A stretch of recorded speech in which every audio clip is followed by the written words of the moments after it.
The smell of aged whiskey and expensive lies had a way of blending together in rooms like this. Nora Callahan had learned that early on.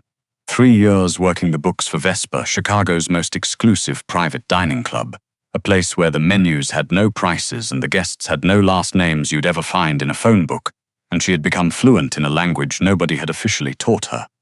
The language of things left unsaid, the pause before a handshake, the way a man's jaw tightened when someone mentioned a number he hadn't expected, the way certain guests never sat with their backs to the door. She was good at her job. That was the thing people forgot about Nora Callahan. They saw the curve of her hips, the softness of her arms, the quiet way she moved through the marble corridors with her reading glasses pushed up into her dark hair, and they filed her away as background, staff, furniture.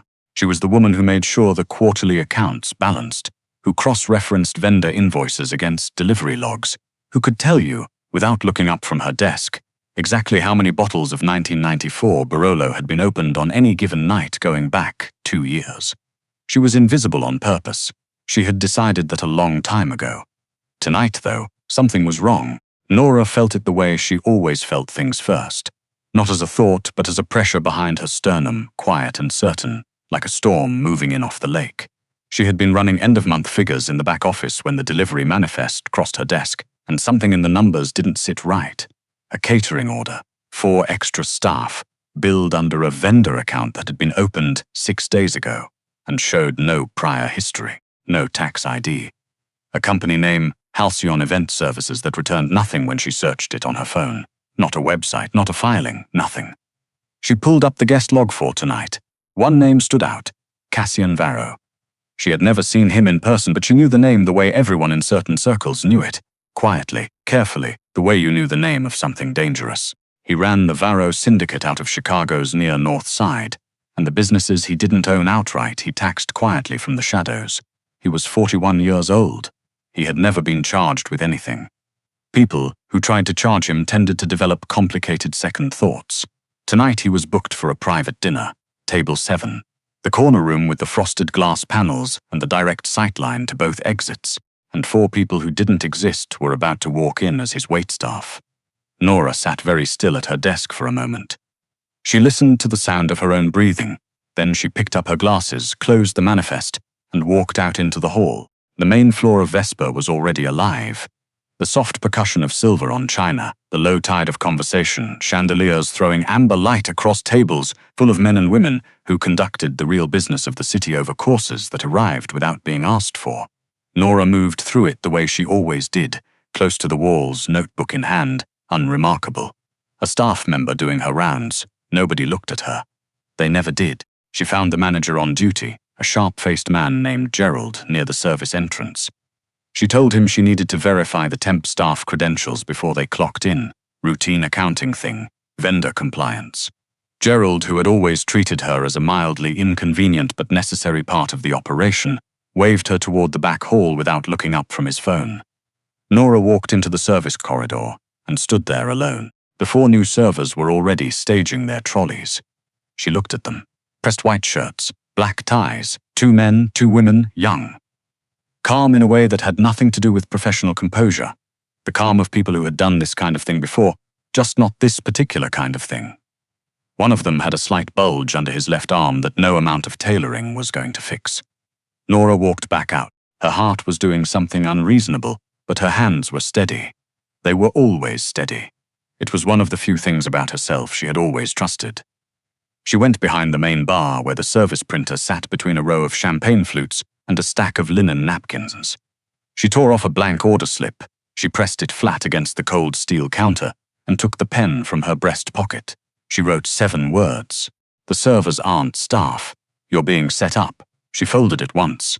She didn't think about what she was doing, because if she thought about it, she would talk herself out of it. She had spent most of her adult life talking herself out of things. Out of speaking up, out of taking up space, out of believing that what she saw and understood was worth the trouble of saying. Not tonight. She lifted a glass of sparkling water from the tray that was about to go out to table 7. She picked up the folded note and tucked it beneath the glass, and she carried it herself. The corner room felt smaller when she stepped into it. Or maybe it was the man at the table who made everything else contract around him. Cassian Varro was sitting alone, jacket on, one hand resting on the table beside an untouched menu. He was larger than she'd expected, broad through the shoulders, dark-haired, with the kind of stillness that didn't come from ease. It came from control, from being the sort of person who had decided long ago that he would never again be caught off guard and had arranged his life accordingly. His eyes moved to her the moment she crossed the threshold. Dark eyes, the kind that registered everything and gave back nothing. Nora set the water glass down in front of him. Her hand didn't shake. She turned the glass slightly as she placed it, and the folded slip of paper was visible against the white tablecloth. She met his gaze for exactly 1 second. Then she turned and walked out. Back in the service corridor, she leaned against the wall and pressed her palm flat over her sternum. Her heart was doing it again. She waited. 40 seconds later, one of Cassian's men. She recognized him as the one who'd been standing near the entrance, broad and blank-faced, appeared in the doorway and looked directly at her. "Mr. Varro would like a word," he said. The private anteroom off the corner suite was small and smelled of cedar and old paper. Cassian Varro was standing when she entered, which she hadn't expected. People like him didn't stand for people like her. He had the folded note in his hand, and he was watching her with an expression she couldn't entirely read. Not quite suspicion, not quite calculation. Something more careful than either. "You wrote this," he said. "It wasn't a question?" "Yes, why?" Nora kept her hands at her sides. She thought about all the ways she could be wrong, about how foolish she might look, about what happened to people who inserted themselves into situations like this and turned out to be mistaken. She thought about the vendor invoice with no tax ID, the man with the shoulder holster, the fake company name. "Because the catering vendor that supplied tonight's server staff doesn't exist," she said. "The account was opened 6 days ago. No registration, no business history. I checked, and at least one of the 4 people staging outside right now is carrying a weapon under his jacket." "You're the accountant," Cassian said. "I manage accounts for the club, yes." He looked at her, really looked, the way very few people bothered to, not at her size, not through her, at her. "How long have you known something was off?" "About 40 minutes. I spent 30 of them making sure I wasn't wrong." Something shifted in his expression, not much, a slight easing around the jaw. "And the other 10? Deciding whether it was my business." "It isn't, it wasn't. I know." Another silence. He was still watching her, and she held herself steady under it. She was used to being looked past. She was not particularly used to being looked at like this, like someone doing math and finding the answer surprising. "What's your name?" he asked. "Nora Callahan." He folded the note again slowly and set it on the table beside him. "Stay here," he said. Then he walked out.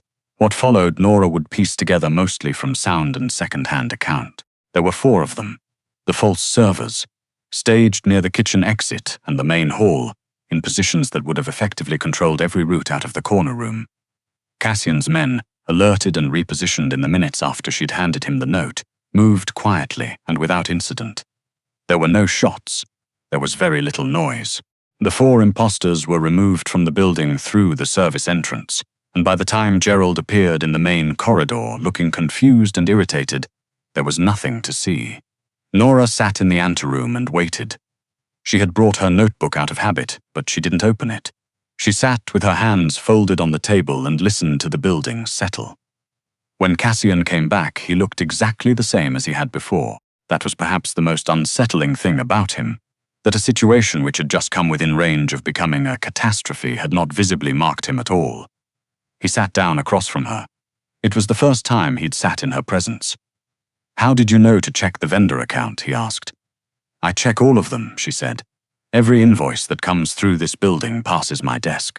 I noticed the account number format was inconsistent with our usual vendors, and the creation date was too recent for a booking this size. Most people wouldn't have caught that. Most people aren't looking." He studied her. "Why were you looking?" Nora considered the question for a moment.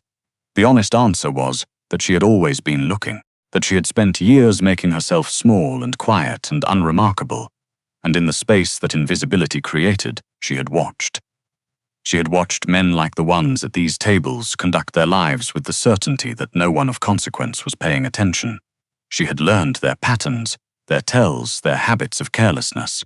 It had started as a survival strategy, and somewhere along the way had become simply who she was. "It's what I'm good at," she said. Cassian leaned back in his chair. He had large hands. She noticed the kind that looked like they'd done actual work at some point, before the suits and the quieter, he said. You walked that note out to me yourself, he said. You could have sent any of the actual staff. They wouldn't have known what they were carrying. You didn't know if I'd believe you. No, she agreed. I didn't, and if I hadn't, she met his gaze. Then I would have called the police on my way out the door. For a long moment he just looked at her, and then, quietly, unexpectedly, he almost smiled. Not warmth exactly, something more like recognition. You've been working in this building for 3 years, he said. Yes, I've been coming here for 4. She said nothing, because there was nothing to say to that. She was aware that she had never been introduced to him, that she had always been background in rooms he occupied, that this was the first time they had ever been in the same room at the same level, eye to eye, him seeing her and her not looking away. I want to know, he said. What else you've noticed? She shouldn't have told him. She knew that, technically speaking, in the way that you knew the contents of a label you'd stopped reading years ago. But Cassian Varro asked questions the way he did everything else, with a precision that assumed an honest answer was already on its way, and Nora had been holding certain things in the corners of her mind for a very long time.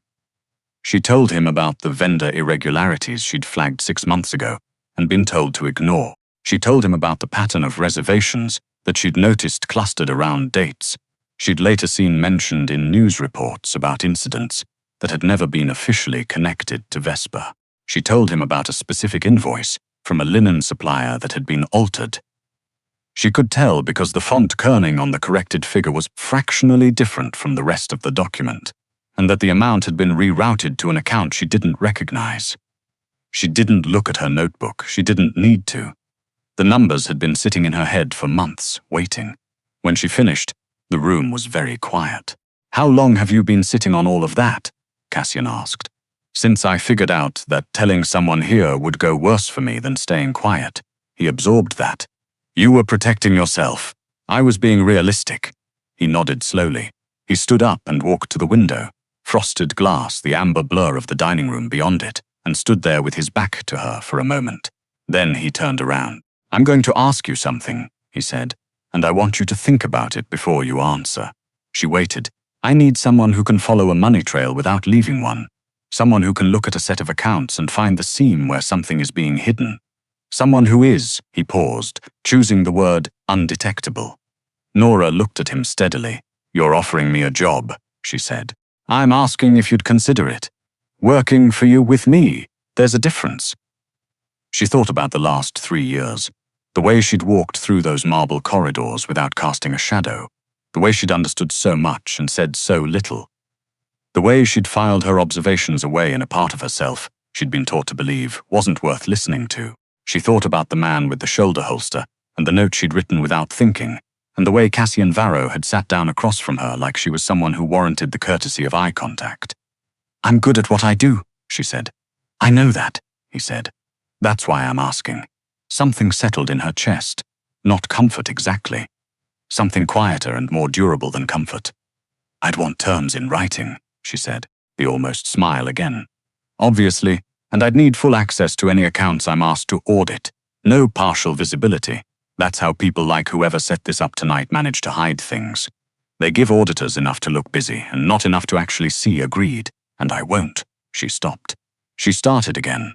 I'm very good at being overlooked. I know how to use that. But I won't work for someone who overlooks me. There's a difference. He held her gaze for a long moment. Yes, he said. There is. 3 months later, she was sitting across from him at a table that wasn't in a restaurant. His office, on the 14th floor of a building on Michigan Avenue that nobody would have looked at twice from the outside, because nobody was supposed to. She had a report in front of her, 22 pages, with annotations in 4 colors, and she was walking him through the financial architecture of a rival operation that had been quietly siphoning funds through 3 shell companies nested inside a hospitality group. He listened. He asked precise questions. He never made her repeat herself. Afterward, when his 2 senior advisors had left the room, he set her report on the desk and looked at her. This, he said, is the clearest breakdown of an embedded embezzlement structure I have ever seen. The 3rd shell company was the key, she said. They made it look like an operating expense by running it through the events budget. Most people would have stopped at the second layer. You didn't. I never stop at the second layer. He was quiet for a moment, in the way he went quiet when he was deciding something. She had learned his silences. She had learned a lot of things in 3 months.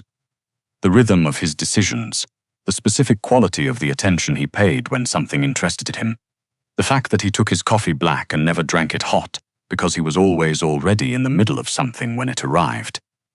She had also learned that he had not raised his voice at her once, that he had never gestured at her size or her softness or the reading glasses she wore pushed up into her hair, that he introduced her to people who mattered as Nora Callahan and let the weight of what she'd done speak for itself. It was a small thing, it was an enormous thing. She was still, sometimes, surprised by it. "There's a gala," he said, "next Friday. Black tie. I need someone with me who can look at a room and tell me what I'm not seeing." Nora looked at him. "That's what you have advisors for. My advisors see what they're paid to see," he said. "You see what's actually there." She considered that. "I don't have anything appropriate to wear," she said. "I'll arrange something." "I don't need you to." "I know you don't need me to," he said steadily. "I want to. There's a difference." She recognized her own words coming back to her. She felt something move through her that she didn't have a tidy name for. Not gratitude exactly. Not surprise. Something older and quieter, the feeling of being met precisely by something you had almost stopped believing in. "All right," she said. "I'll come." The dress was deep burgundy, long and structured and exactly her size, and when she put it on the night of the gala, she stood in front of the mirror for a long moment and looked at herself.